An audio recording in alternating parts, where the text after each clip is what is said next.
Blog Talk Radio.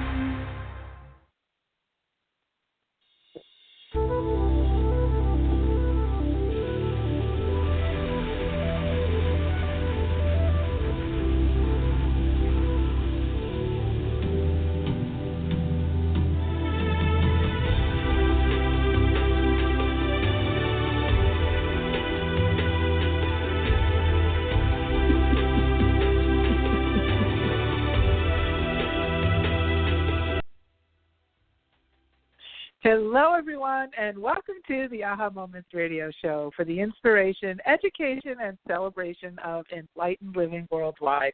I'm Mari. Happy Tuesday. We are back for some springtime shows, and I hope that you are enjoying the break in the weather. Hopefully around the country you're not having any more freak snowstorms. I know that was happening for a little bit there.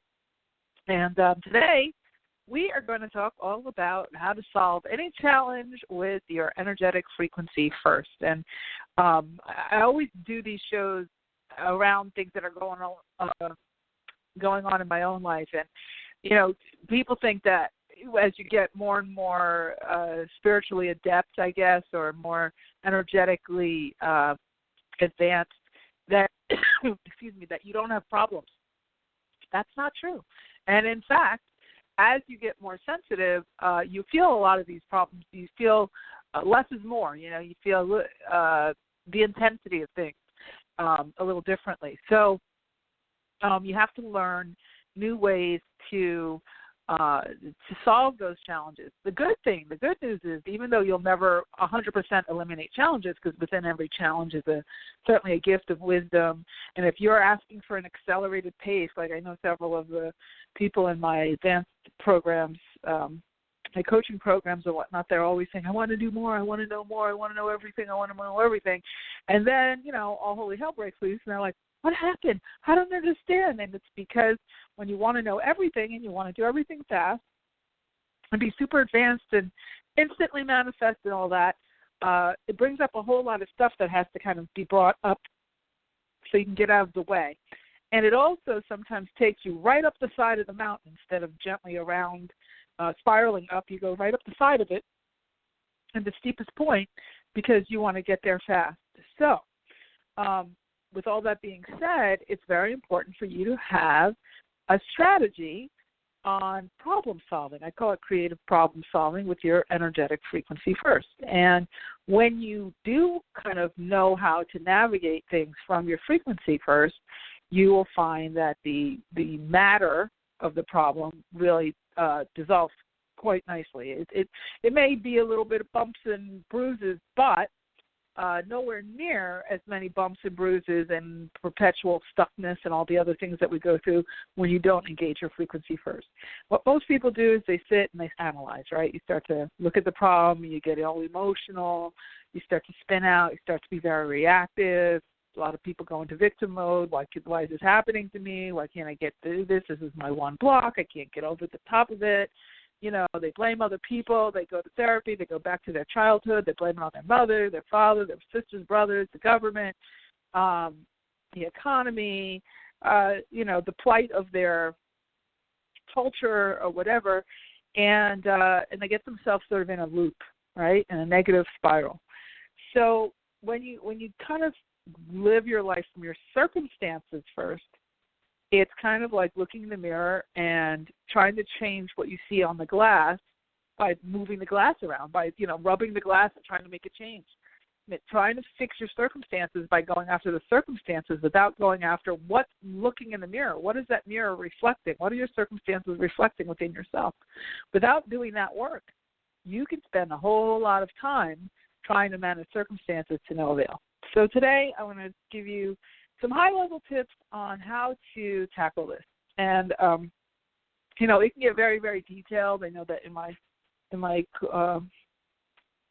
practice, we talk a lot about this, and all there's a zillion different tools you can use. But today I wanted to talk about how do you break a problem down, and what do you apply energy to versus what do you do from taking, you know, from a physical action perspective, from an intellectual perspective.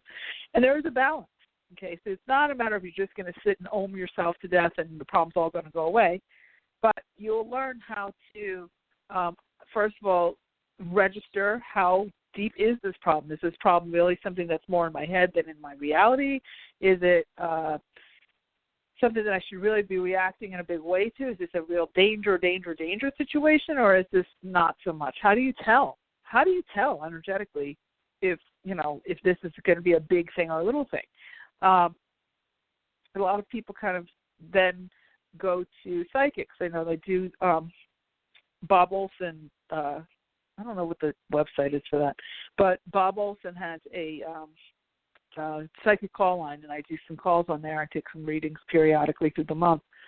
And the people who call in for those readings have very acute issues, most of the time with relationships and things like that. And they're not really doing a lot of the work, a lot of the work that like my advanced coaching clients are doing. So they don't have that kind of toolkit for me to pull from to help them because I don't have enough time, that come on for 2 minutes, 5 minutes, 10 minutes, and a half hour, whatever, but it's not really, it's not like investing over a long period of time. And so they look to me to tell me to tell them what's going to happen to them. And so it's a kind of an interesting route to take because it is giving the power totally over. So I try to help them to regain their power. So I do definitely give them some sense of the psychic aspect of it because I always see something like that intuitively. But remember, if you are going to hire a psychic or an intuitive to help you with your problems, remember that they are looking at your parallels and they're looking at what your dominant frequency is as of right now. And what they're reading is if all things stay the same, and you keep on the same track in the same level of frequency that you're at, this is the likely outcome. This is the likely parallel that you've chosen. If you want to change that, you have all the free will in the world to change that. So you don't have to give your power away to a psychic, to an intuitive opinion, and then let their opinion be your God, if you will. It's really more about I think having a good intuitive reading every so often is great. I know I do some trades with some of my friends, but the way that we do it in the as professionals is we use each other as ground people because we get a little bit of you get a little bit of myopic vision when you're emotionally invested. When you're emotionally invested in your own particular issue. So when you have your friend who's also intuitive, you kind of are looking for some validation of things that you've been thinking about. And that, if you're going to hire an intuitive or get a reading or anything like that, that's what you want to really do, is to sort of understand your own intuition, your own, skills and all that. And then you go to that person, to that professional who's doing this all day long every day for some added bonus guidance. Okay, so you don't want to turn all of your power over to any teacher or psychic, but at the same time, it's good to have somebody that you trust who can help you along the way, just like you would have a dentist, right? You're going to brush your teeth every day, so that would be equivalent to you using your own intuition every day, all day, analyzing your dreams, doing all the energetic clearing work and all that kind of stuff. And then when you need some support, you need that deep cleaning, or you need a root canal, or you need, some scaling of your teeth or gums or whatever, how you should use, psychic or intuitive professionals and healers and whatnot. So all that being said, let's talk about how do you evaluate your dilemma, okay, from a frequency-based perspective. And the first thing you want to do is to understand where your guidance, your intuitive guidance comes from. You want to start to tap into your intuition. You want to start to tap in to your frequency, okay? So we are these big, giant balls of energy that happen to take on a symbol of a body to have a lifetime in and to have various life experiences in. We are always, 100% of the time, able to communicate with what we call our higher self. So the part of you that did not inhabit the body but has stayed outside of the body to help you navigate the portion of you that's in the body. So just see yourself as kind of radiant, big radiant ball. You have your symbol of a body, and you're in, a portion of you is in that symbol, and the rest of you is on the outside helping. The language that swings back and forth between the version of you that's in the body and the version of you that's not in the body is your intuition. Your intuition is the only language that can initiate from either side of that veil. It can initiate from your higher self to you through signs, symbols, synchronicities. It can initiate from you to your higher self through your intentions, through your desires, through your focused thought with emotion. If you focus your thought, that's an intention. If you add in your emotion, that's a magnetic source of energy, and you put those two together, and that's what starts to bring through whatever it is that you're focused on. So if you're focused on negativity and that the problem isn't going to work, and you've got a lot of emotions swirling around it, and you keep saying, this isn't working, I don't know, this isn't working, and you're putting a lot of emotion into it, and I can't tell, and I don't know what to choose, and I'm lost, and I'm confused, and you keep saying that over and over and over again, and you have a lot of emotion, negative emotion around it, you're manifesting that very nicely on the grid, because grid is neutral. So, meaning the energetic grid. So what you want to be able to do is to quiet yourself and to deliberately make the choice to move to an intuitive vantage point as opposed to a mental or an anxiety-produced vantage point. So what do I mean by that? We have all different vantage points. I talk about this in my coaching classes. One of the diagrams I've given them was to make a circle and to make a pie chart, right? So you make the circle, and then you put a line down the middle, and then a line across it horizontally and a line vertically, and you make the slices of the pie. And you just envision this thing slowly rotating. And you're right in the middle, like the middle part of a wheel. And you can rotate yourself to look down any of those pieces of the pie, like down like shoots, pieces of the pie. Those are what I call your vantage points. So you can look at your world through the vantage point of matter, which means the solid, what you perceive to be solid matter, like your body, your physical space, and your furniture and your car and all that. You can also look down from the vantage point of your frequency, of your energy. So you the space that's in between every cell, like every single cell that you have has space in between it. It also has space within it. And then it also has matter. Well, we vary from the matter. We understand that. We understand the vantage point of matter and intellect and mental minds. But we're not as familiar with the space. What's all that space doing? What's it there for? Well, that space is where your higher self hangs out. It's where the God energy is, where your infinite energy is. And that's where the magic happens. That's where the change happens. That's where the intention transforms. That's where the alchemy happens. Okay, so when we talk about solving your problems from an energetic frequency first, you want to first switch yourself into the vantage point to move yourself off the physical, off the mental, off the analysis, off the, oh, that happened to so-and-so, and oh, it was horrible, so it's going to happen to me, and it's going to be horrible. Oh, my family always has this problem. Oh, I inherited this. This is going to definitely happen to me, all of that stuff. You want to move off of that vantage point, and you want to get into that infinite space. You can do that through meditation. You can do that through just quieting your mind. You can do that by getting out in nature. You can do that by taking, a few deep breaths. You can start to connect. And you do it with, I'm going to choose to look at this from an energetic perspective. That's really all it takes. And when you do that, when you look at it from that energetic perspective, then that opens you up to a whole other toolkit, a big carpet bag of options, if you will. From an energetic perspective, an infinite number of options. Whereas if you look in the carpet bag of your matter, of your physical world, you now are limited to what you've done before, or what you've seen other people do, or what you've heard about other people doing, right? Very limited. Because if you haven't been exposed to every single person in the entire universe and all of the other galaxies and all of the other realms of guidance, the angelic realms and the ascended masters and the goddesses and the elementals and all those other realms of guidance that are there, and not only guidance but experience, if you haven't been exposed to all of that from your mental mind in its entirety, then your mental mind has no idea. If you have not been exposed to it, your mental mind cannot work with it. And this is why people get really confused. They get frustrated because they go into their mental mind, to their intellect, to their logic. They start reading about things or comparing to other people, taking other people's stories, and experiences, and assuming that that would happen for them too. And they are now stuck in the little tiny microscopic circle of their experience by comparison to the infinite. And it's kind of like being in a padded room. You start to bang up against one wall. Oops, that's not the right thing. Okay, well, let's see. What are my other choices? Oh, I don't really have a whole lot.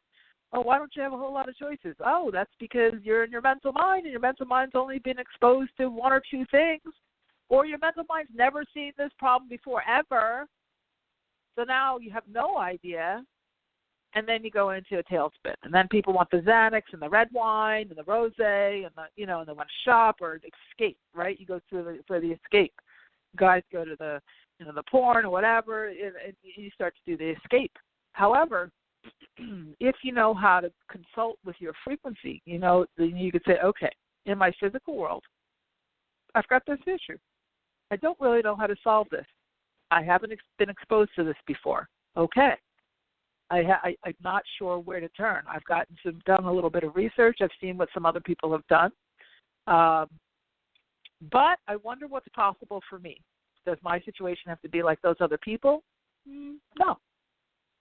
I think what I'll do is consult the greater part of myself, the part of myself that is not matter, the part of myself that's connected to my greater being, to my higher self, and I'm going to ask for my direction from there. And then I know and I trust that whatever direction I get, synchronicities to support me in taking action steps in the physical world. So there's a lot of people who like to pontificate and get all caught up in these topics, these spiritual topics. They dabble. They think they know everything because they've read something. They'll listen to a recording. They'll go to a telesummit or whatever. And if they've heard it once, they feel like they know it. And hearing it and actually living it are two totally different things. So when you're going after these bigger things that you haven't seen before, what you want to do is make sure that you take action. Some people, they get all caught up in the spiritual, dabbling, dibble-dabble, and they don't take action. They just figure, okay, I just paid so-and-so $97 for their package, and he's going to whisper some wonderful little things over me, and my life is just going to get fixed. And then they get on the phone with their friend, oh, did that work for you? No, it didn't work for me. I don't know why. Well, because you didn't work for it, meaning you didn't invest in your own frequency signature and taking your power and sort of navigating that world with deliberate intent. Okay? So if you want to switch gears over to your intuitive senses, that can happen as simple as just taking a time out, putting yourself someplace where you're not going to be disturbed. I would say, you want to kind of sit for 20 minutes, but even if you only have, if you're in a situation, you could take, you could do this in 60 seconds if you really have to, where you just take a deep breath, you close your eyes, and you just tune in with the intention of getting to your higher self and to your intuitive senses and to whatever guides and beings that you're going to consult with, which I'll get to in a few minutes. Okay? So the first thing is to really connect with the breath. And the breath, just taking a few deep breaths, will get you into the general vicinity of your intuitive senses. You can just take 2 to 10 cleansing breaths, just basic inhale, exhale, with the intention, close your eyes and just drop down. Now, when I say drop down, a lot of people, they look up. When they think about prayer, they look up because they've been taught to look up to heaven, right? However, in the body, your intuitive information, your frequency is actually lower. It's lower in the sense of the still small voice within you will start more around the solar plexus area. I know they talk about the crown chakra. It comes in through there, but it drops down, okay? And when you have a lot of frenetic things going on, when you have a lot of churn in your life, most of that churn happens in the mental mind, which is higher in the body, right? It's up at the top of your head. So I always liken it to like the caption over top of a cartoon character, that's where your mental mind is doing all its analysis. So like, it's very frenetic. It's very all over the place. It changes its mind a lot. Well, it could be this. Oh, it could be that. Oh, it could be this. Oh, da, da, da, da, da. But so even though your intuitive voice, it might have started in the crown chakra and gone through the third eye, which is the intuition center and all that, it drops down to the solar plexus. Why?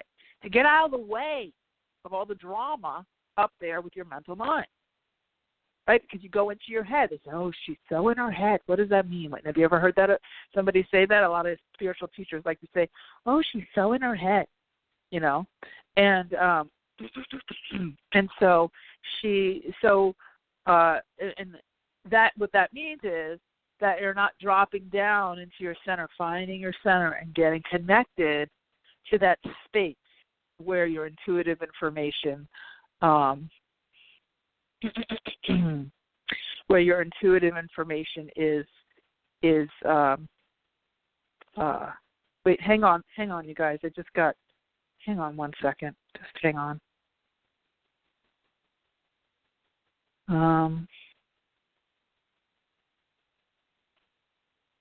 I'm sorry. I just got a text from my sister that my mother is in the hospital, so I apologize. I'm sorry. I just had to text her and see what's going on.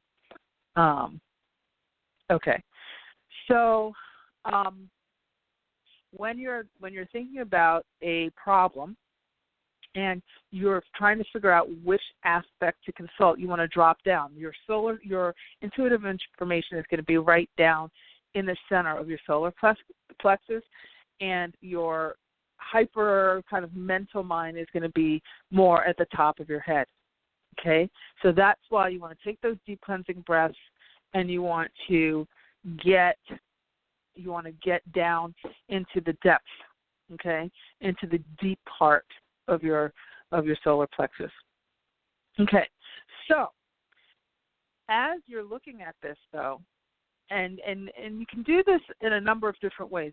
First, you want to focus, you want to drop down, okay, and then you want to ask questions, okay. And one of the best things you can do is to surround yourself with guides and to surround yourself with support and ask for help from those guides, and to ask for, you could ask for groups of angels, you can ask for groups of ascended masters. I always recommend the book Archangels and Ascended Masters by Doreen Virtue, and it's a classic book. It actually goes through every single not every single, but a good chunk of the various support and guidance that you can consult with.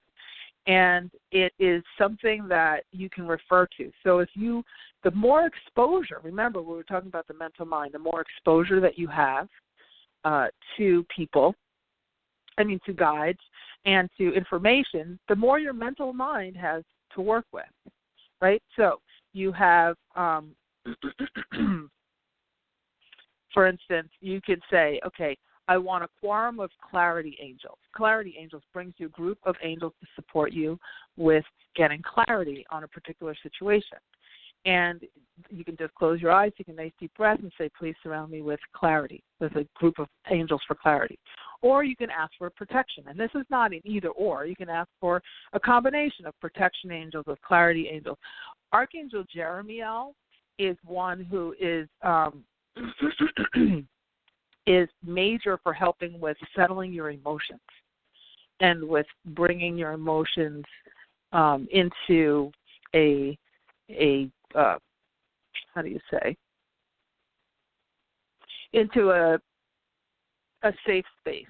Okay, he helps also with healing emotions. So let's say you're in a relationship situation and you're having a lot of anxiety in that. He can help to heal the emotions and get you down into the truth about how you're feeling, about how that other person is feeling.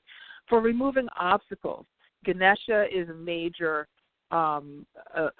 support for removing obstacles, and also he travels with Lakshmi, and Lakshmi is the goddess for abundance. So the two of them actually travel together according to the lore, right? So when you call in Ganesha, that helps tremendously. And why does it help? One, because your mental mind knows that there's a guide or a being that's supporting you, and it then settles down. And when it settles down, it gives spaciousness. Okay? It gives spaciousness. And from there, that's when you can start to get those intuitive senses going. All right? So from there, now you've surrounded yourself with guides. You've started to evaluate things from a frequency-based perspective. One of the next things that you want to do is what we call expanding past the issue. Okay, expanding past your problem and into the energy of infinite answers and possibilities. So, like we were talking about your big ball of energy, and then you have a symbol of a body, what you're going to do to expand and to gather information from the bigger universal energy. It's very easy to get myopic when you are worried, right? It's very easy because you get smaller and smaller and smaller. Why? Because you're going into your mental mind, you're analyzing, you're using your intellect. When you go into the frequency-based perspective, that's when you want to do is you want to expand. So you start to see yourself, if you see yourself, let's say, as a little ball of energy, and you can close your eyes, take some deep breaths, and you start to see the energy go out, expand, expand, expand, expand, expand, all the way out into all directions, okay? And what that's going to do is it's going to take your mind and open it up. It's going to push you onto the vantage point of the space out of the matter, okay? And when you get into that space and you get into that expansion, now you have access to all of the potential, all of the infinite solutions, the solutions that your mental mind hasn't necessarily been exposed to. And that's where you have the invitation for that aha moment, okay? That's where that energy can drop down,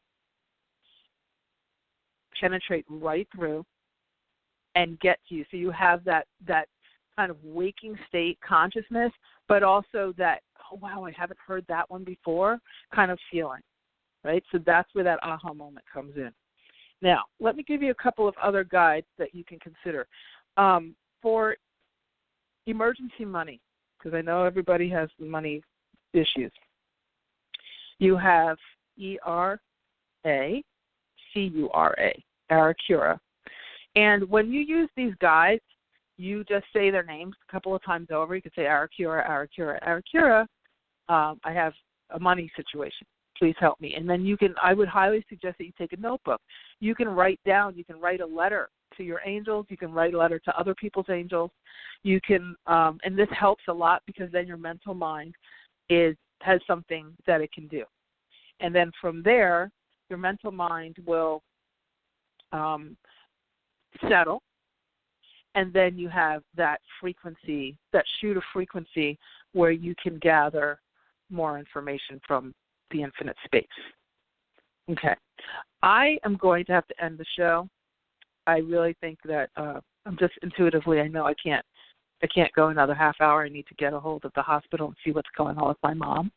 But we'll take this up, and maybe we'll do a show next week, and we'll do a part 2. So I just want to say, everybody, go ahead, and this is lots of information to get started with, and I will see you next week. Okay? Have a great rest of your day. Take care.